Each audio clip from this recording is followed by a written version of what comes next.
আখেরা, আল আখেরা।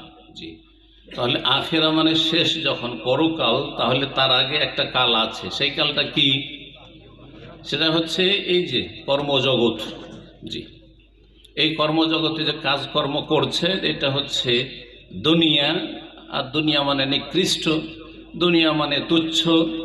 যদি দানা আতুন থেকে হয়, আর দুনিয়া যদি দনুগুণ থেকে হয়, তাহলে সেটা পরকাল আখেরাতের তুলনায় কাছে। সেজন্য দুনিয়াকে দুনিয়া বলা হয়। দুটি কারণ বলা হয়েছে। তো এই দুনিয়া হয়ে আমরা অতিক্রম করছি, পার করছি। আর তারপরে আখেরাত আমাদের সামনে রয়েছে। আখেরাতে কারো সন্দেহ আছে? এখন রাত না দিন?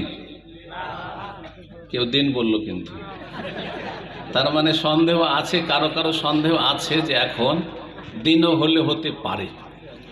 এখন যে রাত, এ কথায় কোনো সন্দেহ আছে? যদি আমরা সবাই মিলে কোনো একটা মানুষকে, একজন মানুষকে ধরে নিই আর বলি যে ভাই আমরা সবাই সাক্ষী দিচ্ছি যে এখন দিন, বিশ্বাস করবেন? মানবেন না।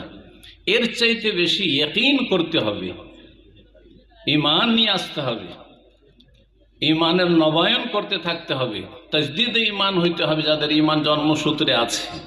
আর এই ঈমানের ইয়াকিন থাকতে, দৃঢ় প্রত্যয় থাকতে হবে যে যেমন এখন কেউ যদি সারা দুনিয়া যদি বলে, আপনারা কেন সবাই, সারা দুনিয়ার লোক যদি বলে এখন দিন চলছে এইখানে, অন্য জায়গায় দিন আছে অবশ্যই, তাহলে বিশ্বাস করবেন আপনারা?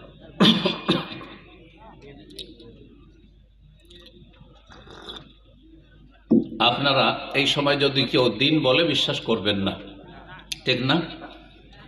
ঠিক ওর চাইতে বেশি ইয়াকিন করতে হবে যে কেউ যদি বলে যে আখেরাতে সন্দেহ আছে, আখেরাতে নেই বলে না, আখেরাতে আমি সন্দিহান, তাহলে সেই ব্যক্তির কথা কেউ বিশ্বাস করবেন না। আখেরাত আছে, আখেরাতের দিকে আমরা যাচ্ছি, এতে কোনো সন্দেহ নেই। যেমন এখন রাত, এতে কোনো সন্দেহ নেই। তো এই যে আখেরাত, পরকাল, এই পরকাল সম্পর্কে চিন্তাশীল হওয়া। আজকে দু চারটি কথা যেটুকু আমি বলবো, আলোচনা অনেক শুনে নিয়েছেন আলহামদুলিল্লাহ। আমাদের আমির মোহতারাম যেই কথাটি বলেছেন, যেই নসিহতটি, সেটি হচ্ছে আমল করা বাকি আছে। ওই কথাটি আমি বলছি যে দেখেন, যথেষ্ট জানেন আপনারা, যথেষ্ট শুনে নিয়েছেন, কিন্তু আমলে সবচাইতে বেশি ত্রুটি। আর বিশেষ করে আমরা যারা আহলে হাদিস দাবিদার, আহলে হাদিস দাবিদার, কিন্তু কতটা আমরা আহলে হাদিস আকীদা মানহাজের বাস্তবায়ন করছি, সেটা পালন করছি, এটা বড়ই চিন্তার বিষয় এবং আত্মপর্যালোচনার বিষয়, মুহাসাবাতে নফসের বিষয়। মুহাসাবা করতে হবে যে আসলে কি আমি আহলে হাদিস, আকীদায়ে আহলে হাদিস, মানহাজে আহলে হাদিস, ইবাদত বন্দেগীতে আহলে হাদিস, আখলাকে আহলে হাদিস, মুআমালাতে আহলে হাদিস, আল্লাহর হকের ক্ষেত্রে আহলে হাদিস, মানুষের সাথে আচার, আল্লাহর সৃষ্টির সাথে আচরণের ক্ষেত্রে আহলে হাদিস, মুসলিমদের সাথে আচরণে আহলে হাদিস, অমুসলিমদের সাথে সদ আচরণে আহলে হাদিস। জি, আহলে হাদিস সার্বিক জীবনে আহলে হাদিস হইতে হবে। আল্লাহ রাব্বুল আলামিন যেন আমল করার তৌফিক দান করেন। আহলে হাদিস মানে যারা কোরআন সুন্নাহর অনুসারী, কোরআন সুন্নাহওয়ালা। সুতরাং কোরআন সুন্নাহওয়ালা হইতে হবে সার্বিক জীবনে। মহান আল্লাহর কাছে দোয়া করে আল্লাহ আমাদের সকলকে তৌফিক দান করেন। যে দু চারটি কথা বলবো, আমলের দাওয়াত দিয়ে শুরু করছি। আল্লাহ রাব্বুল আলামিন আখিরাত সম্পর্কে কোরআনে কারীমে বহু আয়াত, আল্লাহ রাব্বুল আলামিন বহু আয়াত আল্লাহ রাব্বুল আলামিনের রয়েছে, যেই আয়াতগুলিতে আখিরাতের কথা বিভিন্নভাবে স্মরণ করিয়েছে। একটি আয়াত, ছোট্ট আয়াত পাঠ করেছি, সূরাতুল ইসরা, সূরা বনী ইসরাঈল, আয়াত নম্বর 10। আল্লাহ রাব্বুল ইরশাদ করেছেন, ওয়া আন্নাল্লাযীনা লা ইউমিনুনা বিল আখিরাহ আ'তাদনা লাহুম আযাবান আলীমা। নিঃসন্দেহে যারা আখিরাতে বিশ্বাসী নয়, লা ইউমিনুনা বিল আখিরাহ, আখিরাতে অবিশ্বাসী, বিশ্বাসী করে, অস্বীকার করে অথবা সন্দিহান, আ'তাদনা লাহুম, তাদের জন্য আমি প্রস্তুত রেখেছি আযাবান আলীমা, মর্মান্তিক শাস্তি, বেদনাদায়ক শাস্তি আল্লাহ রাব্বুল তৈরি করে রেখেছেন। তাহলে স্পষ্ট কথা, কোন মানুষের, কোন ব্যক্তির যদি আখিরাতের বিশ্বাস সম্পর্কে সামান্যতম সন্দেহ থাকে, তাহলে তার জন্য মহাশাস্তি তৈরি হয়ে রয়েছে। তা হচ্ছে জাহান্নামের আযাব, কবরের আযাব, মরণের সময়ের আযাব, মরণের পরে যে বারজাখী জীবনের আযাব, একেবারে জাহান্নাম পর্যন্ত খালিদিনা ফিহা মা দামাতিস সামাওয়াতু ওয়াল আরদ, চিরস্থায়ী হইতে হবে জাহান্নামে, এতে কোনো সন্দেহ নেই।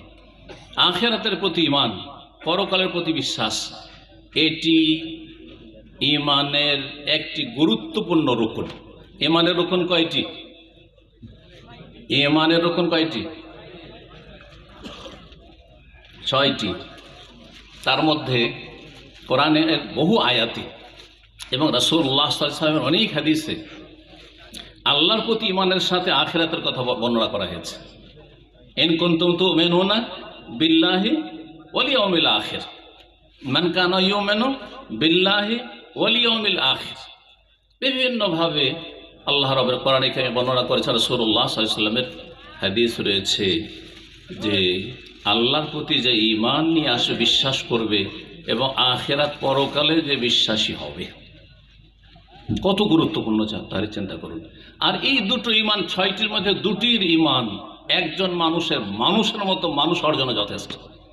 আল্লাহর প্রতি বিশ্বাস আছে, তিনি আল্লাহর অস্তিত্ব আছে, আল্লাহ তার কাজে একক তাওহীদ রুবুবিয়ত, আল্লাহর ইবাদত বন্দেগীতে তার একত্ব প্রতিষ্ঠা করি, বিশ্বাস করি, তার সাথে কোনো শরিক করি না।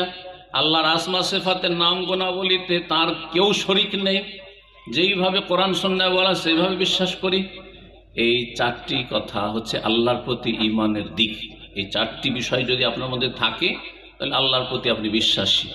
তারপরে পরকালের প্রতি বিশ্বাস। যেই ব্যক্তি আল্লাহকে বিশ্বাস করে, যেই আল্লাহ আমাকে সৃষ্টি করেছেন, তিনি আমাকে তার ইবাদতে নির্দেশ দিয়েছেন। যদি ইবাদত করি তো আমার জন্য জান্নাত রয়েছে, যদি ইবাদত না করি, আল্লাহর আদেশ নিষেধ না মানি, তাহলে আমার জন্য, আপনাদের জন্য জাহান্নাম রয়েছে, এতে কোনো সন্দেহ নেই।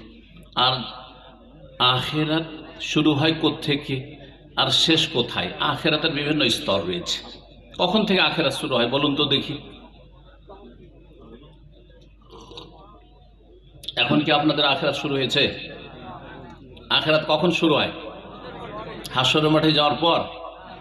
জি, মরণের সাথে সাথে যখন একজন মানুষ মারা গেল, আখিরাত শুরু হয়ে গেল। তার মারা গেছে, মরদেহ পড়ে আছে, আখিরাত তার শুরু হয়ে গেছে।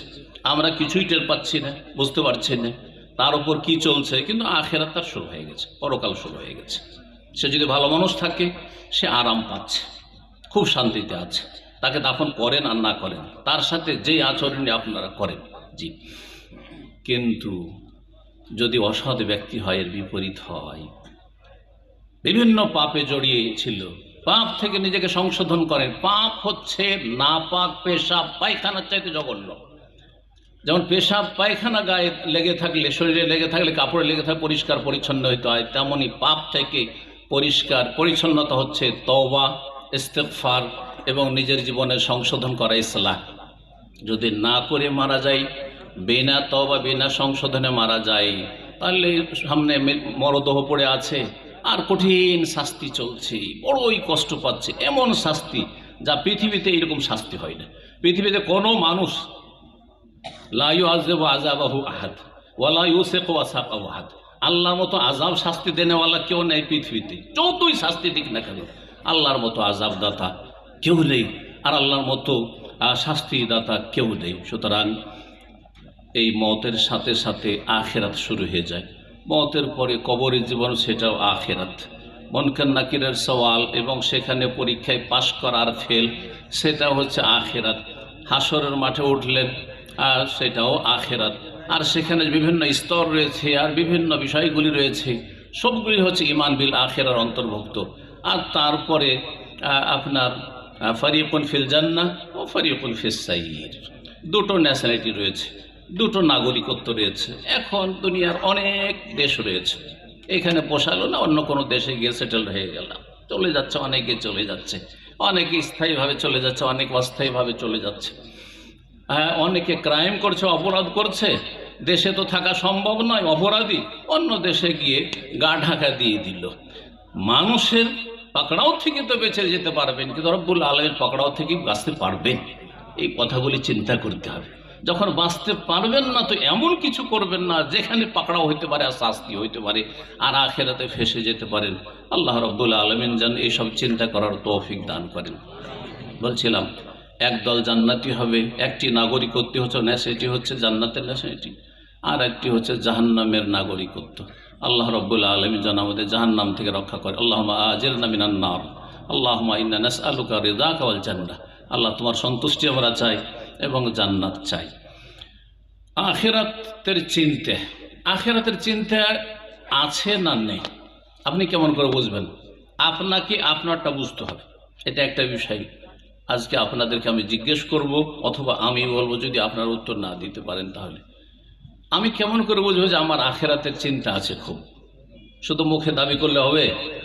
কিছু আছে, লক্ষণ আছে, আলামত আছে, কিছু বৈশিষ্ট্য আছে, এগুলো অবশ্যই হইতে হবে। আর মৌখিক দাবি যথেষ্ট নয় যতক্ষণ পরে দলিল না পেশ করতে পারছেন। এই জমিটা আমার, দলিল পেশ করতে হবে। তাহলে যদি আপনি দাবি করেন যে আমার আখিরাতের খুব চিন্তা আছে রে ভাই, অবশ্যই দলিল পেশ করতে হবে, অবশ্যই দলিল প্রমাণ পেশ করতে হবে, এবং তার বেশ কিছু লক্ষণ আলামত রয়েছে। একটি কথা শুধু বলবো, আর তার আগে আপনাদের জিজ্ঞাসা বলুন তো দেখি, আপনার আখিরাতের চিন্তা আছে, আপনি কি করে বুঝবেন যে আপনার খুব চিন্তা আছে? বলেন দেখি, আছে না চিন্তা আপনাদের? পরকালে চিন্তা আছে না? চিন্তা আছে তো বলেন যে চিন্তার লক্ষণগুলি কি আপনার মধ্যে? হ্যাঁ, একজন গুনাহ করা বন্ধ, মানে গুনাহ করেন না আপনি, এটা হচ্ছে আপনার লক্ষণ যে আখিরাতের চিন্তা আছে। আমি এমন একটি কথা বলবো যাতে সবগুলি কথা চলে আসবে, সেটা হচ্ছে আপনি যখন সকালে ঘুম থেকে জাগবেন, আপনার প্রথম সবচেয়ে বড় চিন্তা কি? আপনার সবচেয়ে বড় চিন্তা কি? এইটা আপনার চূড়ান্ত ফয়সালা করবে যে আপনি আখিরাত সম্পর্কে চিন্তাশীল না আল বাতন ওয়াল ফারজ, পেট নিয়ে চিন্তা, যৌন ক্ষুধা নিয়ে চিন্তা আর পেটের ক্ষুধা নিয়ে চিন্তা আপনার। এটা সকালবেলায় আপনি বুঝতে পারবেন। যদি আপনি নিজেকে স্টাডি করেন, আত্মসমালোচনা করেন, মহাসাবা করেন, তাহলে বুঝতে পারবেন যে আপনার আখিরাতের চিন্তা কতটা আছে, আছে কি নেই, আর আছে তো কতটা আছে। আবার যখন ঘুমাইতে যাচ্ছেন তখন আপনার চিন্তা কি? মানুষ চিন্তা করতে করতে ঘুমায়, যখন নির্জনে যায় তখন ঘুমায়, ঘুম থেকে উঠে একবারে চিন্তা হয় যে আজকে কি করতে হবে, আর ঘুম যাওয়ার সময় চিন্তা থাকে যে সারাদিনে কি করলাম, কি লাভ কি লস করলাম, আবার আগামীকালকে কি করব, মেলা টেনশন, আজকাল তো টেনশনের জামানা। তো এই শোয়ার সময় যখন শুইতে যাচ্ছেন বিছানায়, তখন আপনি টের পাবেন যে আপনার মধ্যে আখিরাত সম্পর্কে আপনি চিন্তাশীল, আখিরাতের ফিকির আছে, এর আলামত লক্ষণ মওজুদ আছে কিনা। সকালবেলা একবার আর সন্ধ্যাবেলা একবার। সকালে উঠেই যদি চিন্তা থাকি শুধু পয়সা আর পয়সা, কোথায় পয়সা আছে, কোথায় নেতৃত্ব আছে, কুরসি আছে, চেয়ার, বড় চেয়ার আছে, গদি ক্ষমতা, নেতা হতে পারবো, কোথায় গেলে দুনিয়ার লাভ হবে, দুনিয়ার স্বার্থ হাসিল হবে, কার সাথে আমার যোগাযোগ, কার সাথে সম্পর্ক, কাকে টেলিফোন করলে দুনিয়া হাসিল হবে, জি, কোন কোন কাজ করলে দুনিয়ার স্বার্থগুলি আমার হাসিল হবে। এই যদি চিন্তা থাকে তাহলে জানতে হবে যে আপনার আখিরাতের চিন্তা নেই অথবা কম আছে, থাকলেও সামান্য আছে। আবার সন্ধ্যাবেলা যখন ঘুমাতে যাচ্ছেন টেনশনে ঘুম আসে না, আরে ওর কাছে এত টাকা পাবো, আর ওর এই কাজ করে দিয়েছি, সেই করেছি, টাকাগুলো পড়ে আছে, এত জায়গায় টাকা ছড়িয়ে ছিটিয়ে পড়ে আছে, টাকাগুলো উঠে আসে না, কখন যে উঠবে, বড়ই টেনশন। অথবা অমুকের সাথে আমার আক্রোশ আছে, শত্রুতা আছে, বিদ্বেষ আছে, হিংসা বরদাস্ত করতে পারছেন না, ইত্যাদি ইত্যাদি, তা নিয়ে মেলা টেনশন, আর তারপরে গায়ের জ্বালা আর মনের অশান্তি, দুনিয়া আর দুনিয়া, দুনিয়া আর দুনিয়া। তাহলে জানতে হবে যে আপনার আখিরাতের ফিকির নেই অথবা সামান্যতম আছে। আপনার চিন্তা শুধু পেট আর দুনিয়ার স্বার্থ আর স্বার্থ। আশা করি বিষয়টা বুঝছেন। এখন সবাই নিজের মহাসভা কিন্তু করতে পারবেন যে আখিরাত সম্পর্কে আপনার চিন্তা কতটা আছে। নবী করিম সাল্লাল্লাহু আলাইহি ওয়াসাল্লাম যখন কয়েকটি দাড়ি সাদা হয়ে গেছিল, চুল সাদা হয়েছিল সামান্য কয়েকটি হাতে গোনা, তখন সাহাবায়ে জিজ্ঞাসা করলেন যে ইয়া রাসূলুল্লাহ, সিবতা ইয়া রাসূলুল্লাহ, আপনি তো বুড়ো হয়ে গেলেন, দাড়ি সাদা হইতে লাগলো, চুল সাদা হইতে লাগলো। কি বলেছেন নবী সাল্লাল্লাহু আলাইহি ওয়াসাল্লাম? সাইয়াবাতনি হুদ ওয়া আখাওয়াতুহা। এই সূরা হুদ আর সূরা হুদের মতো যেই সূরাগুলি রয়েছে, যেই সূরাগুলিতে আখিরাতের দৃশ্যের কথা তুলে ধরা হয়েছে, আল্লাহর আযাব শাস্তির কথা তুলে ধরা হয়েছে, কিয়ামতের ভয়াবহতার কথা তুলে ধরা হয়েছে, এসব চিন্তা আমার দাড়িকে পাকিয়ে দিল। আল্লাহু আকবার। এরকম কথা কেউ বলেন? আজকালকার লোকেরা বলে আমার দুশ্চিন্তাতে দাড়ি পেকে গেল, আমার টেনশনে দাড়ি পেকে গেল, আমার এত বোঝা, দুনিয়ার বোঝা, এই ভাইয়ের বোঝা, তো বোনের বোঝা, আর এই সেই করতে করতে আমার এই আর্থিক সংকটে আমার চিন্তাতে দাড়ি পেকে গেল। বলছেন না? বলছেন না? তাহলে আপনারা আখিরাতমুখী না দুনিয়ামুখী? চিন্তা করুন, চিন্তা করুন।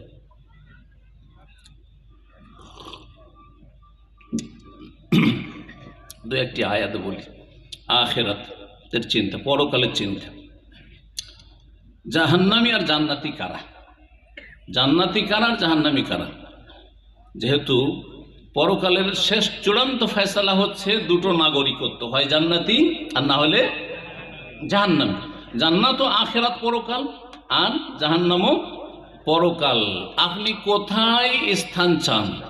যদি পরকালের প্রতি ঈমানদার হন, বিশ্বাসী হন, ইয়াকিন থাকে, অবিল আখিরাতে হুম ইউকিনুন, আল্লাহ ইয়াকিনের কথা বলেছেন, ওয়াল্লাযীনা ইউসাদ্দিকুনা বিয়াউমিদ্দিন, ওরাই জান্নাতি, ওরাই সফল কাম, ওরাই কামিয়াব যারা প্রতিদান দিবসকে বিশ্বাস করে, বদলার দিনকে, আমল জাযাকে, বদলার দিনকে বিশ্বাস করে। আর বদলার দিন হচ্ছে আখিরাত, মারা যাওয়ার পরে সেই বিচার দিবস, ইয়াউমুল কিয়ামা। দুনিয়ায় আমলের সুযোগ আছে, কিন্তু বদলা অনেক সময় পান না, প্রতিশোধ দিতে পারেন না, অথবা আপনার ন্যায্য অধিকার হাসিল করতে পারেন না। অবিচারের শিকার, জুলমের শিকার, অত্যাচার করা হচ্ছে, জালেম জুলুম করছে, তার কিছুই হয় না, মজলুম নির্যাতিত হয়ে থেকে যাচ্ছে, কিছুই পাচ্ছে না। কিন্তু আখিরাতে সব কিছুই পাবেন। সেজন্য আখিরাতের একটি নাম হচ্ছে ইয়াউমুদ্দিন, ইয়াউমুল মালিক ইয়াউমিদ্দিন। জি, সূরা ফাতিহাতে আখিরাতের কথা রয়েছে। তো বলছিলাম যে আল্লাহ রাব্বুল আলামিন জান্নাতি কারা আর জাহান্নামী কারা বেশ কিছু আয়াতে বর্ণনা করেছেন কোরআনে কারীমে। তার একটি আয়াত রয়েছে সূরা ইউনূসে, বা একাধিক আয়াত রয়েছে। আল্লাহ বলেন, ইন্নাল্লাযীনা লা ইয়ারজুনা লিকাআনা, নিঃসন্দেহে যারা আমার সাথে সাক্ষাতে বিশ্বাসী নয়, সাক্ষাতে আশাবাদী নয়, মানে আমার সাক্ষাৎকে বিশ্বাস করে না, সন্দিহান, অর্থাৎ পরকাল, আল্লাহর সাথে সাক্ষাৎ মানে পরকাল, পরকালকে বিশ্বাস করে না। ওয়ারাযু বিল হায়াতিদ দুনিয়া, দুনিয়ার জীবন পেয়ে, দুনিয়ার গাড়ি বাড়ি, নারী, টাকা পয়সা, দুনিয়ার স্বার্থ, নেতৃত্ব, এইসব পেয়ে যারা সন্তুষ্ট হয়ে গেছে, যথেষ্ট পেয়ে গেছে, আমার ফ্যামিলি হচ্ছে সাকসেস, বলছেন অনেকে, এই পরিবারটা হচ্ছে সফল পরিবার। কাকে বলা হচ্ছে? যারা দুনিয়ার অনেক উন্নতি করেছে, যাদের বাড়িও আছে, গাড়িও আছে, ও নারীও আছে, আর যা ইচ্ছা তাই করতে পারছে, তাদের হাতে চূড়ান্ত সিদ্ধান্ত, তারা যা ইচ্ছা তাই মানুষের ক্ষেত্রে সিদ্ধান্ত নিচ্ছে, এরা হচ্ছে সফল। দুনিয়া যত উন্নতি করুক, এগুলোকে সফলতা বলা হচ্ছে। আখিরাতের পরকালের উন্নতিকে আজকালকার কোনো মানুষ সফলতা বলে না। এমনকি আল্লাহ রহম করে আলেম সমাজ, মাদ্রাসায় পড়া ছাত্র, তারাও মনে করে যে যদি পয়সা হয়ে যায়, বাড়ি হয়ে যায়, গাড়ি হয়ে যায়, আর সুখের সামগ্রী, দুনিয়ার সামগ্রী, যে ভোগের সামগ্রী হাসিল করে নিত, এটি হচ্ছে আসল সফলতা। একজন যদি এমবিবিএস ডাক্তার হয়ে যায়, এই ফ্যামিলি সফল। ইঞ্জিনিয়ার হয়ে গেছে, সফল। সবগুলি জেনারেল শিক্ষিত, সফল ফ্যামিলি, সফল পরিবার। আর যদি ছেলেমেয়েরা সবগুলি হাফেজ হয়ে যায়, আলেমে দিন হয়ে যায়, দিনের দায়ী হয়ে যায়, দিনের খাদেম হয়ে যায়, নেক সৎ জীবন যাপন করে, সালেহীন মুসলেহীন হয়ে যেতে পারে। সালেহীন হয়ে গেলে অনেকটা ভালো হইল, কিন্তু সেটা যথেষ্ট নয়। কিন্তু মুসলেহীন যদি হয়ে যেতে পারে, সংস্কারক যদি হয়ে যেতে পারে, নিজেরও সংশোধন করে, ইউসলিহু নাফসাহু ওয়া ইউসলিহু গায়রাহু, আর অন্য যদি সংশোধন করতে পারি, সবচেয়ে বড় যে সফলতা দুনিয়াতে, যে সে সলেহ হতে পেরেছে, মুসলেহ হতে পেরেছে, তার পরিবারের সবাই নেক এবং সবাই নিজের ইসলার সাথে সাথে অন্যের ইসলার চেষ্টা করে, এটি হচ্ছে সফল পরিবার। এই চিন্তা কয়টা লোকের আছে? আমি তো মনে করি না যে আজকাল এরকম লোক খুঁজে পাওয়া যাবে। আল্লাহ রাব্বুল আলামিন আমাদের রহম করেন, আল্লাহ আমাদের ত্রুটিগুলি মাফ করেন এবং আখিরাত মুখী হওয়ার জন্য আল্লাহ রাব্বুল আলামিন তৌফিক দান করেন। বলছিলাম সেই আয়াতটির কথা, একটু গরম হয়েছে, ঠান্ডা হয়েছে। ইন্নাল্লাযীনা লা ইয়ারজুনা লিকাআনা ওয়া রাযু বিল হায়াতিদ দুনিয়া ওয়া তামান্নু বিহা, দুনিয়া পেয়ে সন্তুষ্ট হয়ে গেছে, ওয়া তামান্নু বিহা, আর খুব প্রশান্তি লাভ করেছে, আর কি নাকে তেল দিয়ে ঘুমাচ্ছে। আজকাল এমনও মানুষ দেখছি, আর তাদের সংখ্যা সবচেয়ে বেশি, এত টাকা, তারপরও হালাল হারাম কোনখান থেকে আসছে দেখার কোনো প্রয়োজন নেই। 14 পিঁড়ি খাবে, 14 পুরুষ খাবে, তার ছেলেরা, তার ছেলেদের ছেলেরা, ছেলেদের ছেলেরা 200-300 বছর বসে বসে খাবে, তারপরে মনে হচ্ছে খাই, হালমিম মজিদ, আর আছে কিনা টাকা, আল্লাহু আকবার। এ হচ্ছে অবস্থা। এতে কি পরকাল সম্পর্কে চিন্তাশীল হওয়া হলো? ওয়ারাযুবিল হায়াতিদ দুনিয়া ওয়া তামান্নু বিহা, দুনিয়া পেয়ে শান্তি লাভ করেছে, এতেই শান্তি, সুখের সামগ্রী পেয়ে গেছি। ওয়াল্লাযীনা ইন্নাল্লাযীনা লা ইয়ারজুনা লিকাআনা ওয়া রাযু বিল হায়াতিদ দুনিয়া ওয়া তামান্নু বিহা ওয়াল্লাযীনা হুম আন আয়াতিনা গাফিলুন, আর আমার বিধান থেকে গাফিল, উদাসীন হয়ে রয়েছে। কোরআনে আল্লাহ কি বলছেন আমাকে? ইয়া আইয়ুহাল্লাযীনা আমানু বলে কি বলছেন? ইয়া আইয়ুহান নাস, হে মানব সকল বলে কি সম্বোধন করছেন? আমাকে কি করতে বলা হয়েছে দৈনন্দিন? আমাকে কি থেকে বারণ করা হয়েছে? কোনো চিন্তা নেই। ওয়াল্লাযীনা আন আয়াতিনা গাফিলুন, কোরআন এবং হাদিস থেকে গাফিল, আল্লাহর আসমানি সিলেবাস থেকে গাফিল, উদাসীন হয়ে রয়েছে। উলাইকা মাওয়াহুমুন নার, এদের জন্যই এদের বাসস্থান হচ্ছে জাহান্নাম, এদের ঠিকানা হচ্ছে জাহান্নাম।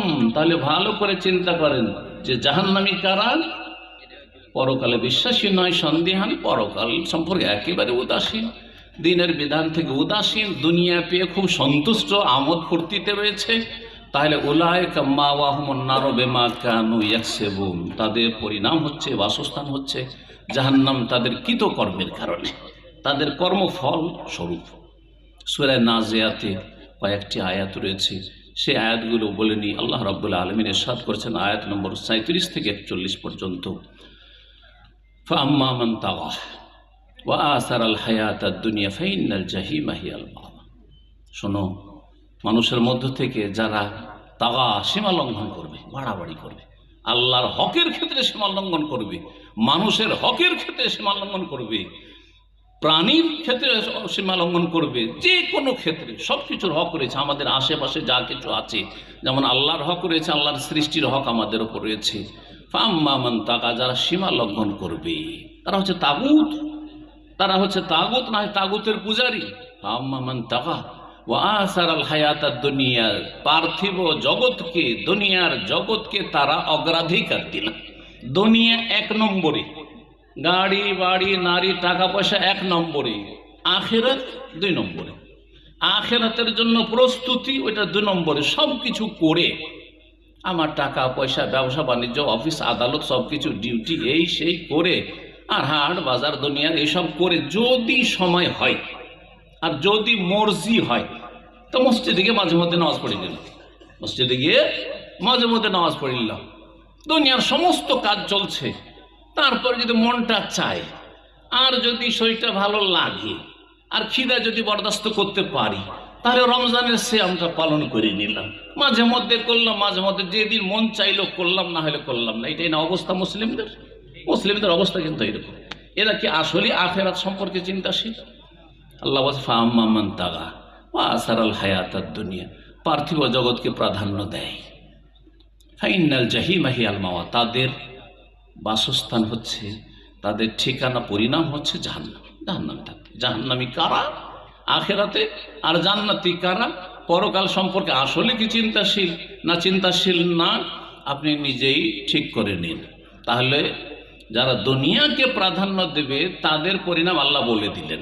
1 নম্বরে দুনিয়া, দুনিয়ার স্বার্থ, 2 নম্বরে হচ্ছে পরকাল। এই সব মুসলিমদের পরিণাম আল্লাহ বলে দিলেন। আর যারা এতে বিশ্বাসী নয় তাদের পরিণাম তো চিরস্থায়ী। চিরস্থায়ী আযাব আর আযাব, আর শাস্তি আর শাস্তি। আল্লাহ রবের বোঝার তৌফিক দান করুন। পরের আয়াত আল্লাহ কি বলছেন? ও আম্মা মান খাফা মাকামা রাব্বিহি, তবে যারা আল্লাহর সামনে দাঁড়াতে হবে এই বিষয়টিকে ভয় করে। ওয়া নাহান নাফসা আনিল হাওয়া, এই জন্য নিজেকে কুপ্রবৃত্তির অনুসরণ থেকে আর পাপাচার থেকে, নফসের গোলামি থেকে বিরত রাখে। মনের পূজা করে না, মন যা চায় তা করব, যা ইচ্ছা তাই করব, যা ইচ্ছা তাই বলবো, যেমন ইচ্ছা তেমন চলবো না, এমন মুসলিম চলতে পারে না। মুসলিম আল্লাহ যা বলেছেন তাই করব, আল্লাহ যা বলেছেন তাই বলবো, আল্লাহ যা নিষেধ করেছেন, তার রাসূল সাল্লাল্লাহু আলাইহি ওয়াসাল্লাম যা নিষেধ করেছে তা থেকে বিরত থাকবো। আল্লাহ এবং তার রাসূল সাল্লাল্লাহু আলাইহি ওয়াসাল্লাম কোরআনে বা হাদিসে যা আমাকে করতে বলা হয়েছে, বলতে বলা হয়েছে তা বলবো, আর যা করতে বলতে নিষেধ করা হয়েছে তা থেকে বিরত থাকবো। ওয়াম্মা মান খাফা মাকামা রাব্বিহি, রবের সামনে দাঁড়াবার ভয় রয়েছে। ওয়া নাহান নাফসা আনিল হাওয়া, সুতরাং নিজেকে কুপ্রবৃত্তির অনুসরণ থেকে বাঁচিয়ে রাখলো। ফাইনাল জান্নাত হিয়াল মাওয়া, তাহলে জান্নাত হচ্ছে বাসস্থান। যদি জান্নাত যেতে চান তাহলে কি করতে হবে, আর জাহান্নামে যদি যেতে চান তাহলে কি করবেন, আল্লাহ স্পষ্ট করে দিয়েছেন। এত জোরে কিনা আওয়াজটা একটু কমে দেন। সময় অনেক এগিয়ে চলে গেছে, তো আমি সংক্ষেপ করার চেষ্টা করছি। আর আলহামদুলিল্লাহ গলা কি আপনাদের দোয়া আশা করি কবুল হয়ে গেছে, নাহলে আমি তো বিশ্বাসই করতে পারছিলাম না যে আমার গলা সাথ দেবে। তো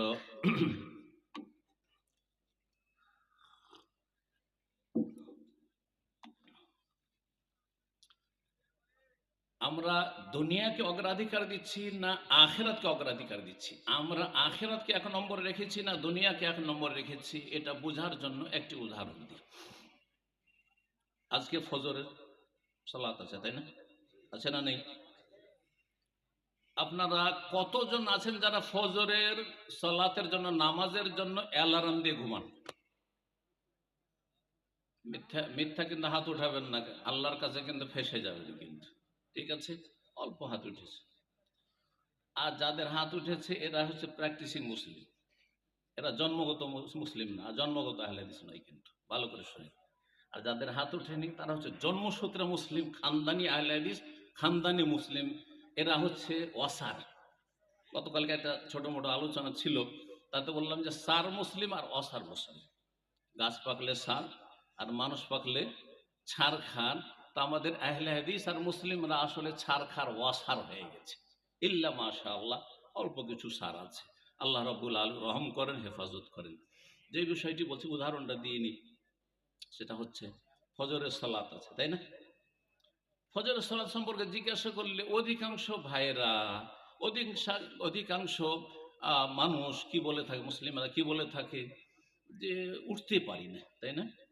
এটা বলেন না, বলেন না, উঠতে পারি, কিন্তু উঠার চেষ্টা রেখেছেন কিনা এটা হচ্ছে প্রশ্ন। কতটা চেষ্টা আছে আল্লাহ কি জানেন না যে আপনার কতটা চেষ্টা আছে? হ্যাঁ, আচ্ছা বলেন তো, যারা উঠতে পারেন তাদেরকে জিজ্ঞাসা করছে, আপনাদের কখনো ফ্লাইট মিস হয়েছে? যারা প্লেনে সফর করেছেন কোনোদিন মিস হয়েছে? রাত ৩টায়, রাত ২টায়, যে কোনো সময় হোক না কেন, ২৪ ঘন্টার ভিতরে কখনো ফ্লাইট মিস হয়েছে? ফ্লাইট বাদ দেন, ট্রেন, ফ্লাইটের তো না বেশি টিকিট, চিন্তা আছে যে এত টাকা চলে যাবে। ট্রেনের টিকিট মাত্র ২-৪-৫০০ টাকা পায়, ৫০-১০০ টাকা। কখন ট্রেন মিস হয়েছে? হ্যাঁ, ট্রেন ফেল হয়েছে খুব কম। সেটা ফেল হলে বিভিন্ন কারণে, হয়তো জ্যামে ফেসে গেছে, এ হয়েছে সে হয়েছে, কিন্তু আপনি রেডি হয়ে আছেন সবসময়। আমাকে রাত ৩টার জন্য সারা রাত জেগে বসে আছে, রাত ৩টার ট্রেন আছে, ধরতে হবে, স্টেশনে বসে আছেন, কনকনে ঠান্ডাতে বসে আছে। আর বলছে না, শীতে উজু করলে আমি অসুস্থ হয়ে যাই। কেউ বলছে যে আমি ঠান্ডাতে বের হইতে পারি না, কেউ বলছে আমি জাগতে পারি না, কেউ বলছে আমাকে জাগাবার লোক নেই। আরে ভাই, আমি মতিউর রহমান, আমি ৩টে অ্যালার্ম লাগাই, ৩টে অ্যালার্ম লাগে ফজরের জন্য। অথচ আমি আমার পরিবারের সাথে থাকি, আমার পরিবার ছেলে মেয়ের সব বড় আছে, তাদের সাথে থাকি। আলহামদুলিল্লাহ, কেউ তার আগেও জেগে যেতে পারে, তারপরেও আলহামদুলিল্লাহ আমার তদবির আমি করব। কারণ আমাকে কু আনফুসাকু ওয়া আহলিকুম নার, আগে আমাকে বাঁচাইতে হবে, তারপর অন্যকে বাঁচাবার চেষ্টা করতে হবে। আগে নিজেকে জাহান্নামের আগুন থেকে বাঁচান, এটা হচ্ছে আপনার আখিরাতের চিন্তার প্রতিফলন। যে আপনার চিন্তা আছে আমাকে জাহান্নাম থেকে বাঁচতে হবে। আগুন যদি লেগে যায়, আল্লাহ না করে, আগে নিজে জান বাঁচাবেন, পালাবেন, তারপরে দেখবেন যে আর কেউ আছে কিনা, দেখি কাউকে বাঁচাইতে পারি কিনা, ঠিক না? আল্লাহ রব্বুল যেন বুঝার তৌফিক দান করেন। তো এই দুটো উদাহরণ দিলাম যে দেখেন দুনিয়ার গরজের ক্ষেত্রে কখনো কিন্তু কিছু মিস হয় না, সব ঠিক আছে, সব ঠিক আছে। কিন্তু যখন ইবাদত বন্দেগীর আল্লাহর হকের বিষয় আছে, আর সেটা আপনার স্বার্থে আল্লাহর স্বার্থে নয়, আপনার ফায়দায়, বরং বড় ফায়দায় আখেরাত সুন্দর করবেন, সেখানে চিরস্থায়ী শান্তি লাভ করে জান্নাত লাভ করবেন। কিন্তু শয়তান এমন ভাবে পর্দা ফেলে দিয়েছে চোখের সামনে, জন্মসূত্রে বিশ্বাস থাকলেও সেই খোঁড়া বিশ্বাস, সেই বিশ্বাস কোনো কাজে আসে না। বিশ্বাস আছে যে বেনামাজি জাহান্নামে যেতে হবে, হারাম খেলে জাহান্নামে যেতে হবে, কিন্তু এই বিশ্বাসের সামনে শয়তান এমন ভাবে পর্দা ফেলে দিয়েছে যে শয়তান আমাদেরকে গ্রাস ইস্তাহওয়াজ আলাইহিম শয়তান, শয়তানের আধিপত্য কায়েম হয়ে গেছে। আল্লাহ রাব্বুল আলামিন যেন সংশোধনের তৌফিক দান করেন, তার দিকে ফিরে আসার তৌফিক দান করেন। মানুষকে ভয় করলে মানুষ থেকে মানুষ পালায়, কিন্তু আল্লাহকে ভয় করলে আল্লাহ বলছে ফাফিরু ইলাল্লাহ, আল্লাহর দিকে পালাও। সুবহানাল্লাহ, কোরআনে আল্লাহ কি বলছেন? ফাফিরু ইলাল্লাহ, আল্লাহর দিকে পালাও। আল্লাহ কত আরহামুর রাহিমিন, যে আল্লাহকে ভয় করলে আল্লাহর দিকে পালাও, আল্লাহ তোমাকে অবশ্যই আশ্রয় দেবেন। কিন্তু যেই মানুষ জানলেন, তাকে দেখে যখন আমরা ভয় করি, তার দিকে যদি আমি পালাই, তো সে আরো জানটা মেরে দিবে, সব শেষ করে দিবে, ঠিক না? আল্লাহু আকবার। এ হচ্ছে খালেক আর মখলুকের পার্থক্য, এ হচ্ছে স্রষ্টার সৃষ্টিতে পার্থক্য। আল্লাহ রাব্বুল আলামিন যেন জন্মসূত্রে আমাদেরকে রবের প্রতি ঈমান দিয়েছেন, ইসলাম দিয়েছে, ইসলামের মতো বড় নিয়ামতের চেয়ে বড় নিয়ামত কিছু হইতে পারে না, দিয়েছেন। আর যদি কিছুই আমাদের সাথে না থাকে, শুধু ঈমান ইসলাম আছে, এটা আমাদের জন্য যথেষ্ট। আল্লাহ রাব্বুল যেন ঈমান ইসলামকে রক্ষা করার তৌফিক দান করেন। যদি আখিরাতের প্রতি ঈমান থাকে, আর যদি আখিরাতের ভয় থাকে, তো আর ভয় হবে না। যখন আখিরাতের ভয় এখানে করেছেন, কর্মজগতে করেছেন, পরকাল আর কোনো ভয় থাকবে না। ফালা খাউফুন আলাইহিম ওয়ালা হুম ইয়াহজানুন, এই জন্য আল্লাহ বলেছেন। কিন্তু এখন যদি ভয় না থাকে, তখন অবশ্যই ভয়ের সম্মুখীন হইতে হবে, এতে কোনো সন্দেহ নেই। কথাটি মুখস্থ করেন ভালো করে। একবার ভয় পেতেই হবে, দুইবার ভয় হবে না। দুনিয়ায় যদি ভয় করেন, আখেরাতে কোনো ভয় থাকবে না। আর এখানে যদি আপনি নির্ভীক থাকেন, ভয় না করেন, অবশ্যই আখেরাতে ভয়ের সম্মুখীন হইতে হবে, আর ভয়াবহ অবস্থার সম্মুখীন হয়ে জাহান্নামের ইন্ধন হইতে হবে। আল্লাহ রাব্বুল আলামিন বুঝার এবং সংশোধনের জন্য তৌফিক দান করেন। যে একটি হাদিস বলি, রাসূলুল্লাহ সাল্লাল্লাহু আলাইহি ওয়াসাল্লাম বলেছেন, সুনানে তিরমিজির হাদিস, এবং হাদিসটি হাসান হাদিস, ইবনে মাজাহ রয়েছে। রাসূলুল্লাহ বলছেন যে মান কানাতিল আখিরাতু হাম্মাহু, যদি পরকাল কারো চিন্তার বিষয় হয়ে যায়, পরকাল সম্পর্কে চিন্তাশীল হয়ে যান, তাহলে কি ফায়দা হবে শুনেন। আর দুনিয়া দুনিয়া যদি করেন, দুনিয়ার চিন্তা মগজে ঢুকিয়ে দেন, তাহলে ক্ষতিটা কি হবে, এই কথাটি রাসূলুল্লাহ সাল্লাল্লাহু আলাইহি ওয়াসাল্লাম এই হাদিসে বলেছেন। সেই কথাটি অত্যন্ত গুরুত্বপূর্ণ আমাদের লাইফ স্টাইল পরিবর্তন করার জন্য। আল্লাহ রাব্বুল আলামিন যেন তৌফিক দান করেন আমল করার। মান কানাতিল আখিরাতু হাম্মাহ, যার চিন্তা হচ্ছে আখিরাত, পরকাল। আমার চিন্তা হচ্ছে আখিরাতের জীবন, দুনিয়ায় যেটুকু আছে আলহামদুলিল্লাহ। এই নয় যে কর্মহীন হয়ে যাবেন, কাজ করেন, কিন্তু আখিরাত নিয়ে আপনার খুব চিন্তা রয়েছে। যদি আখিরাত মুখ্য টার্গেট আপনার হয়ে যায়, তাহলে তিনটি ফায়দার কথা বলা হয়। জাআলাল্লাহু গিনাহু ফি কলবিহি, আল্লাহ তার অন্তরে কি করে দেবেন, গিনা সৃষ্টি করে দেবেন, অন্তরকে অভাব মুক্ত করে দেবেন, অন্তরকে আল্লাহ রাব্বুল আলামিন বড় করে দেবেন। অন্তরে এত বেশি আপনার অমুখাপেক্ষিতা আসবে, আর আপনি যেন কিছু না থাকলে আলহামদুলিল্লাহ, আল্লাহ যা আছে তাতেই আমি শুকরিয়া। অনেক আছে, আমার নিচে বহু লোক আছে, আমি ওপর দিকে দেখতে যাই না, যা আল্লাহ দিয়েছেন যথেষ্ট।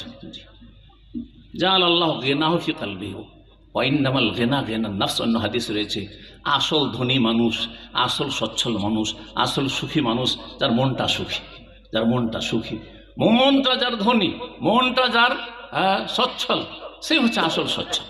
তো নবী সাল্লাল্লাহু আলাইহি ওয়াসাল্লাম একটি ফায়দা, জাআলাল্লাহু গিনাহু ফি কলবিহি ওয়া জামাআল্লাহু শামলাহু, আল্লাহ তার সমস্ত কাজ কর্মকে সুষ্ঠুভাবে পরিচালিত করবেন। সমস্ত কাজকে কি করবেন, সুষ্ঠুভাবে পরিচালিত করবেন। সব কিছু আপনার চিন্তা করা লাগবে না যে আপনার স্ত্রী যেন ভালো চলে, আল্লাহ ভালো চালিয়ে দেবেন আপনার স্ত্রীকে। আপনার ছেলে মেয়েকে কেমন করে মানুষ করব, আপনার অত টেনশনের দরকার নেই। রবের কথা, ওটা রবের কাজ, রবের কাজ, আপনার কাজ নাই। রব সব কিছু করে দিচ্ছেন।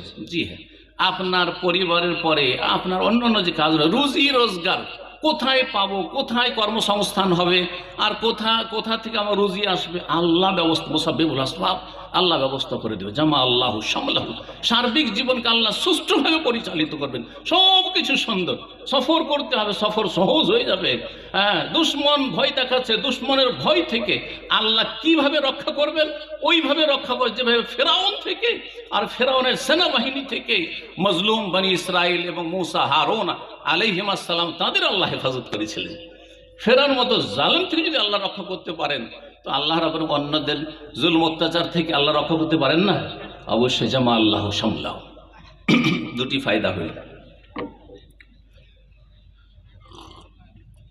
দ্বিতীয় ফায়দা, ও আতাত দুনিয়া ওয়াহিয়া রাগিমা, দুনিয়া আপনার পায়ের তলে এসে লুটিয়ে পড়বে। পয়সার পিছনে ছুটতে হবে না, পয়সা আপনার পিছনে পিছনে ছুটবে। ইয়াকিন লাগবে, ইয়াকিন মুহকাম লাগবে, মজবুত ইয়াকিন লাগবে, দৃঢ় প্রত্যয় লাগবে, বিশ্বাস থাকতে হবে।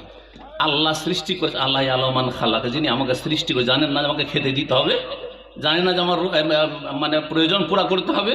আল্লাহ সব জানছেন। আল্লাহ রব্বুল, আল্লাহ তুমি তো সব জানছো, আমার অবস্থা জানছো। মূসা আলাইহিস সালাম লম্বা দোয়া করেননি রুজির জন্য, কি করেছিলেন? ছোট্ট দোয়া। আমি মাঝে মাঝে এই দোয়াটি বলি, নিজে তো পড়ি কিন্তু মানুষকে বলি, আপনি এই দোয়াটি করুন এবং ইয়াকিনের সাথে। রব্বে ইন্নী লিমা আনজালতা ইলাইয়া মিন খাইরি ফাকির, হে আমার রব, লিমা আনজালতা ইলাইয়া, যা আমার জন্য আমার ভাগ্যে তুমি নামিয়েছো আসমান থেকে, কারণ আমার রাজ্জাক তুমি। ফকির, আজকে আমি মুহতাজ হয়েছি, মুখাপেক্ষী হয়েছি। আর বেশি বলে আল্লাহ দেও, আল্লাহ লাগবে, আল্লাহ আমার বাড়ি নেই, ঘর নেই, খাবার নেই, কিচ্ছু নেই, এ কথা বলেননি। একটি ছোট্ট দোয়া, আল্লাহ কি দিলেন? খাওয়ার ব্যবস্থা করে, ক্ষুধার্ত এসেছিলেন মাদিয়ানে, খাবার ব্যবস্থা করলেন, থাকার ব্যবস্থা করে দিলেন। তারপরে একজন যুবকের কি লাগবে? হ্যাঁ, স্ত্রী লাগবে, তাও ব্যবস্থা করে দিলেন।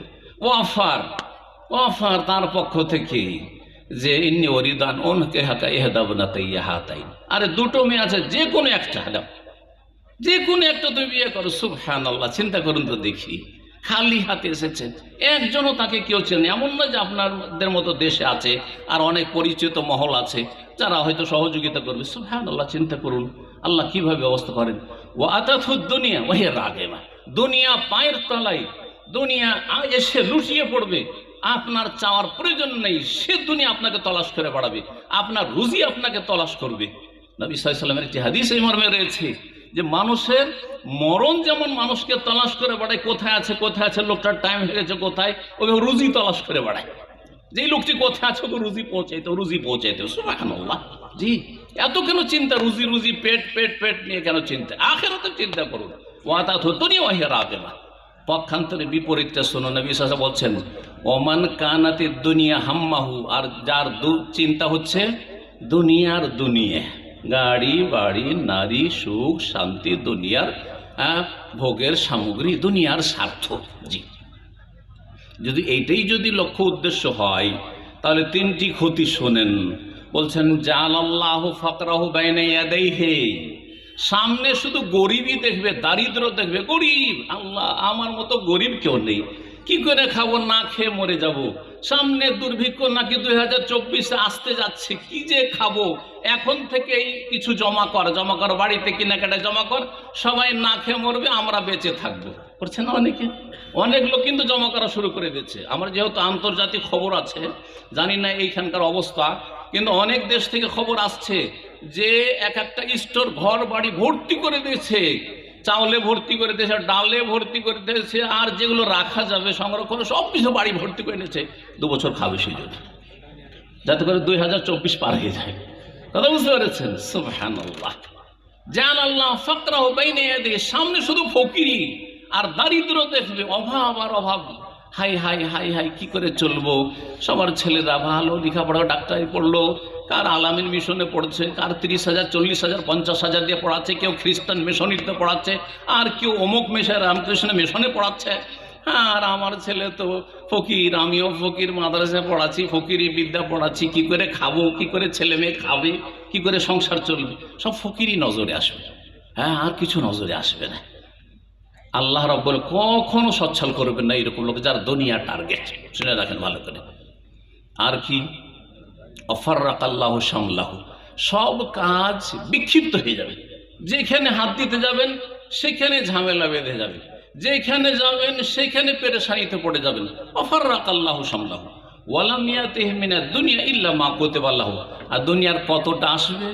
যতটা আপনার ভাগ্যে লেখা আছে। মা কুদ্দেরা লাহু, কোনো রিওয়ায়াতে রয়েছে যতটা আপনার ভাগ্যে লিখনি রয়েছে, তকদির রয়েছে, অতটা, তার বেশি এত হাত পা মেরে পাবেন না। আল্লাহ রাব্বুল আলামিন যেন বুঝার তৌফিক দান করেন, আমলের তৌফিক দান করেন। যদি পরকাল সম্পর্কে চিন্তাশীল হন তাহলে কয়েকটি কাজ অবশ্যই আপনার জীবনে থাকতে হবে। যদিও পুরো ইসলাম পালন করতে হবে, এটা হচ্ছে কথা। আর ইসলাম বিরোধী যত কিছু রয়েছে, আল্লাহর নাফরমানির যত কথা কাজ রয়েছে, রাসূলুল্লাহ নাফরমানির যত কথা কাজ, সমস্ত কথা কাজ থেকে বেঁচে থাকতে হবে। কিন্তু আমি কয়েকটি পয়েন্ট বিশেষ করে বলি। সেটা হচ্ছে, এক নম্বর হচ্ছে তাহকিকুত তৌহিদ। তৌহিদ অবশ্য প্রতিষ্ঠিত হতে হবে। তৌহিদের জায়গায় যেন আপনার আকীদা, আমলে, ইবাদত, বন্দেগীতে বড় শিরক ছোট শিরক না থাকে, বড় কুফরি ছোট কুফরি না থাকে, বড় মুনাফিকি ছোট মুনাফিকি না থাকে। বাঁচার চেষ্টা করবেন। মান হাক্কাকা তৌহিদ দাখালাল জান্নাতে বিগাইরি হিসাবিন ওয়ালা আযাব। ইমাম শাইখুল ইসলাম আহমদ বিন আব্দুল্লাহ রাহমাতুল্লাহ আলাইহি একটি অধ্যায় কায়েম করেছেন কিতাবুত তাওহীদে। যে ব্যক্তি তৌহিদের পুরোপুরি বাস্তবায়ন করবে সে বিনা হিসাবে আর বিনা শাস্তিতে জান্নাতে যেতে পারবে। দাখালাল জান্নাতা বিগাইরি হিসাবিন ওয়ালা আযাব, না হিসাব না আযাব। জি, তৌহিদ প্রতিষ্ঠা করতে হবে, আকীদাটা ঠিক থাকতে হবে।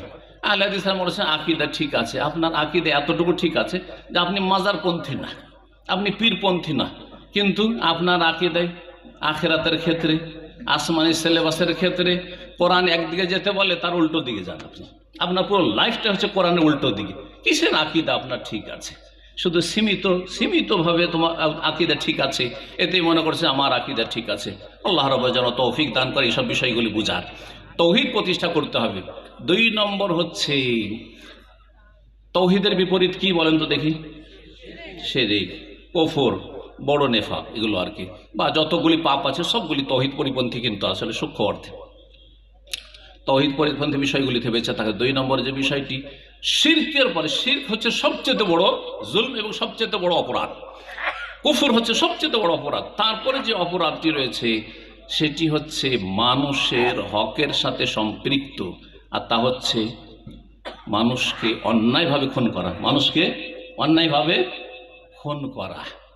যে যদি কেউ কোনো মানুষকে অন্যায়ভাবে খুন করে, সে মুসলিম হোক অথবা অমুসলিম হোক, তাদের শাস্তি কোরআন এবং হাদিসে কি রয়েছে জানেন? এরপরে কোনো মুসলিম সন্ত্রাসী হইতে পারে, এরপরেও কোনো মুসলিম জঙ্গি হইতে পারে, এরপরে কোনো মুসলিম জিহাদের নামে ফাসাদি হইতে পারে না, কখনো হইতে পারে না। হ্যাঁ, ইসলামে এই জিহাদ, এটা যে এই জিহাদ নয়, এটি হচ্ছে ফাসাদ। আল্লাহর বুঝার তৌফিক দান করেন। বলছিলাম যে এই কথাটি, অন্যায়ভাবে কোনো ব্যক্তিকে যদি কেউ হত্যা করে, সেই ব্যক্তি সমস্ত মানবতাকে হত্যা করলো। এটা জানা আছে না নেই? শিরক সম্পর্কে আয়াত হাদিস বললাম না, সময় যেহেতু পার হয়ে চলে গেছে, আর সেই জন্য তৌহিদ সম্পর্কে, তৌহিদের ফজিলত সম্পর্কে আয়াত হাদিস বলার প্রয়োজন ছিল। তৌহিদ প্রতিষ্ঠা করলে যে জাহান্নাম হারাম আর জান্নাতে যেতে পারবেন, এই মর্মে আয়াত হাদিস রয়েছে, যেগুলি অহরহ হয়তো চর্চা করছেন, পড়ছেন অথবা শুনছেন এবং শুনবেন ইনশাআল্লাহ তাআলা। এতটা এই বিষয়টি যথেষ্ট। কিন্তু এই বিষয়টা বলি, কোরআনে কারা বলছেন যে আন্নাহু মান কাতালা নাফসান বিগাইরি নাফসিন আও ফাসাদিন ফিল আরদ ফাকান্নামা কাতালান নাসা জামিয়া। কেউ যদি কোনো মানুষকে অন্যায়ভাবে হত্যা করে, কোনো মানুষকে যদি অন্যায়ভাবে হত্যা করে, সে পরিচিত হোক অপরিচিত হোক, আত্মীয় হোক অনাত্মীয় হোক, মুসলিম হোক অমুসলিম হোক, যদি হত্যা করে কোনো নাফসকে, কোনো ব্যক্তিকে, তাহলে ফাকান্নামা কাতালান নাসা জামিয়া, সে সমস্ত মানবতার খুনি, মানব জাতির সে খুনি, সমস্ত মানবতাকে খুন করার রাস্তা সে খুলে দিল। আল্লাহ রাব্বুল যেন আমলের তৌফিক দান করেন, আখিরাতমুখী হওয়ার তৌফিক দান করেন। ওমান আহিয়াহা, আর কেউ যদি একজন মানুষের জান বাঁচিয়ে দেয়, কেউ মেরে দিচ্ছিল, আপনি তাকে জালেমের কবল থেকে রক্ষা করতে পারেন, জান বাঁচিয়ে দিতে পারলেন, ফাকান্নামা আহিয়ান নাসা জামিয়ান, সমস্ত মানবতাকে আপনি প্রাণ দিলেন, আপনি সমস্ত মানবতাকে আপনি হায়াত ফিরিয়ে দিলেন। আল্লাহ রাব্বুল আলামিন কত সুন্দর কথা বলেছেন। এই সব বিষয়গুলি জানার পরে, হ্যাঁ, এই সব কথা আমাদেরকে জানতে হবে এবং যারা অমুসলিম আমাদের প্রতিবেশী রয়েছে তাদেরকে জানাতে হবে, যাতে করে তারা ইসলামের সৌন্দর্য জেনে ইসলামের দিকে আকৃষ্ট হয়ে তারা আসে, স্বেচ্ছায় আসে, তাদেরকে আমাদের ডাকার প্রয়োজন নেই, তাদের আমরা হিতাকাঙ্ক্ষী, তাদের দরদি। আমরা চাই না যে আমরা জাহান্নামের আগুনে জ্বলি, আর চাই না যে তারা আমাদের মতো মানুষ সুতরাং তারা জাহান্নামের আগুনে জ্বলবে, এটাও আমরা চাই না।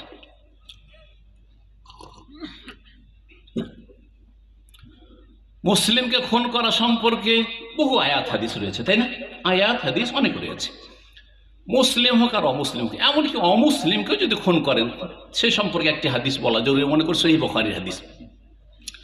রাসূলুল্লাহ বলেছেন, মান কাতালা মুআহাদান লাম ইয়ারিহ রায়াহাতাল জান্নাহ। কেউ যদি কোন অমুসলিমকে, যাদের সাথে আমাদের শান্তি চুক্তি রয়েছে, তোমরাও শান্তিতে দেশে বসবাস করবে, আমরাও শান্তিতে দেশে বসবাস করব, তোমরা তো আমাদের ধ্বংস করতে চাও না আর আমরা তোমাদেরকে ধ্বংস করতে চাইব না, এই হচ্ছে মুআহাদ। সেটা আন্তর্জাতিক চুক্তি হোক, আর সেটা জাতীয় চুক্তি হোক, আর সেটা সামাজিক হোক, পারিবারিক হোক, যে কোনো রকমের হোক না কেন, মান কাতালা মুআহাদান, কেউ যদি অমুসলিমকে হত্যা করে, লাম ইয়ারিহ রায়হাতাল জান্নাহ, সেই ব্যক্তির শাস্তি হচ্ছে জান্নাত তো পাবে না, জান্নাতের সুগন্ধি পর্যন্ত পাবে না, জান্নাতের সুগন্ধি পর্যন্ত পাবে না। ওয়া ইন্না রিহাহা লা তুজাদু মিন মাসিরাতি 40 আমান, অথচ জান্নাতের সুগন্ধি জান্নাত থেকে 40 বছরের দূরত্ব থেকে পাওয়া যাবে, সেখানে পৌঁছতে পারবেন না। চিন্তা করুন তাহলে একজন মুসলিম কি করে কোনো মানুষকে হত্যা করতে পারে।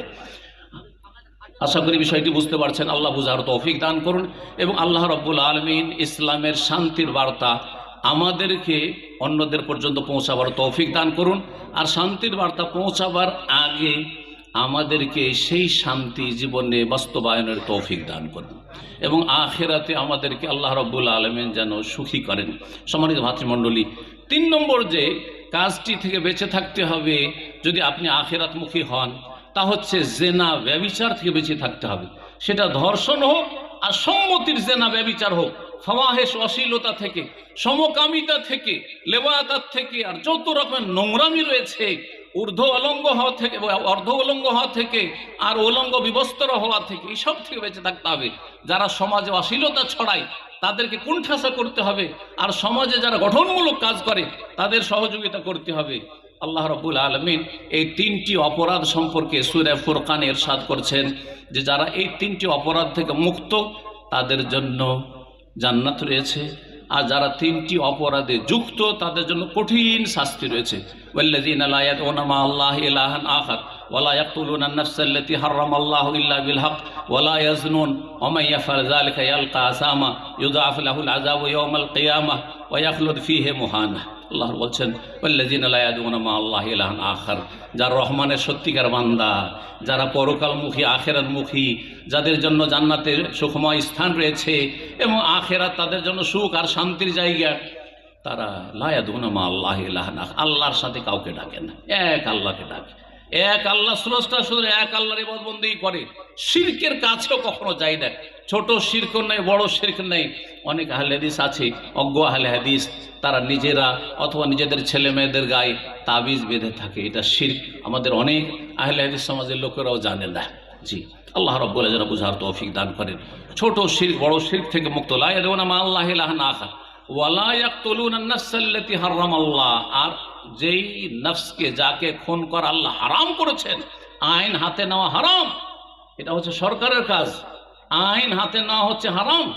সুতরাং আমাদের জন্য কাউকে খুন করা হারাম। সে যদি খুনের যোগ্য হয় তবু খুন করা হারাম, এটাও মনে রাখেন। এটা অনেকেই হয়তো এই বিষয়টি বুঝেন না।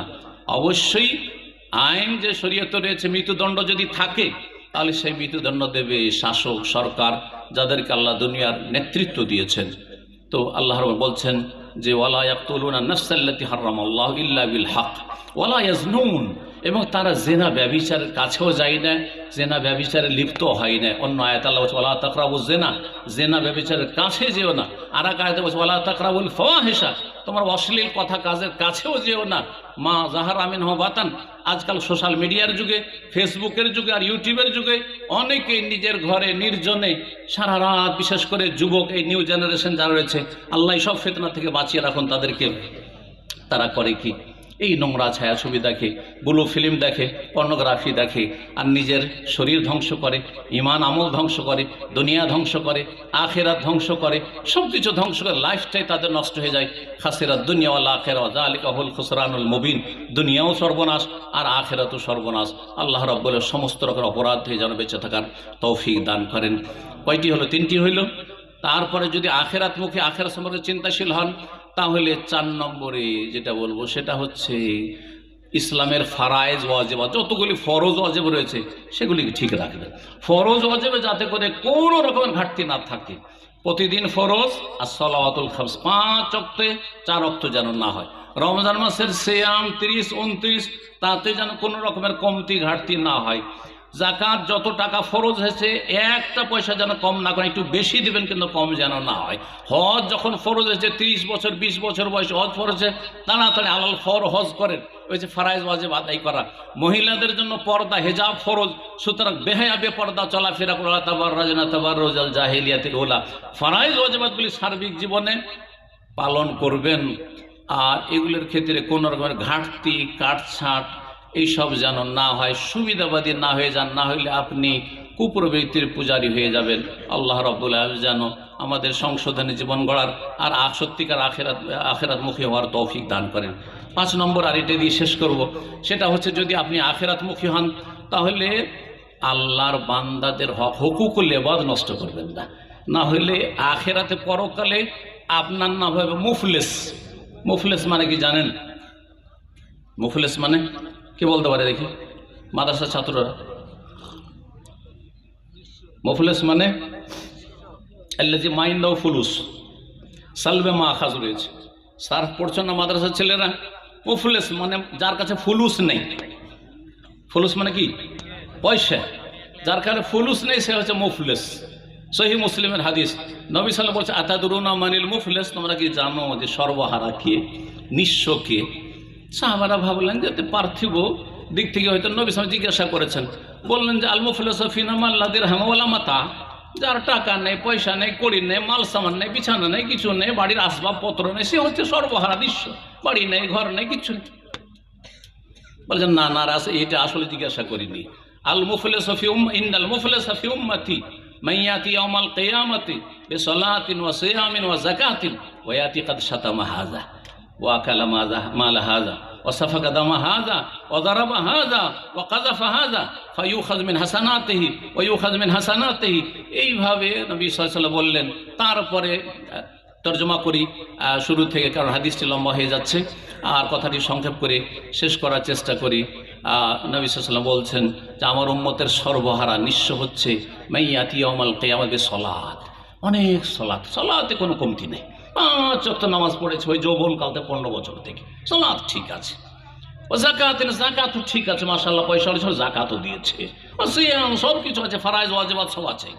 ওয়ায়াতি কাদ শাতামা হাযা, কিন্তু এসেছে প্রতিবেশীদেরকে গাল দিয়েছে, বন্ধু বান্ধবকে গাল দিয়েছে, গ্রামের লোককে গাল দিয়েছে, মুসলিমকে গাল দিয়েছে, অমুসলিমকে গাল দিয়েছে, কাউকে কষ্ট দিয়েছে, গালির মাধ্যমে কষ্ট গালি দেওয়া ফাঁসে কি কাজ, পাপী লোকের, পাপিষ্ট লোকের কাজ। নবী সাল্লাল্লাহু আলাইহি ওয়াসাল্লাম বলছেন আবুল মুসলিম ফুসুকুন ওয়া শাতামা হাযা, তারপরে বলছেন যে ওয়াসাফাকা দামা হাযা, আর কাউকে খুন করেছে, খুনি হয়ে আল্লাহর সামনে হাজির হয়েছে, খুনি হয়ে হাজির হয়েছে। আর কি করেছে? ওয়াকালা মাল হাযা, কারো টাকা পয়সা বেঈমানি করেছে, জমি বেঈমানি করেছে। জমি কিনে যদি জমি দেখাশোনা না করেন, প্রতি বছর একটু করে আইল চাপতি আছে। আমাদের শেরশাবাদী যায় তো মাশাআল্লাহ তাবারাক, জমি কামড়ি যায়, জমি কামড়ি যায়, এর আরও জমি চাপে। আল্লাহ হেফাজত, রাগ করবেন না কেউ, কিন্তু ভালো মানুষ আছেন, কিন্তু ভালো ধান আর পাতানের সংখ্যাই বেশি, পাতানের সংখ্যা বেশি।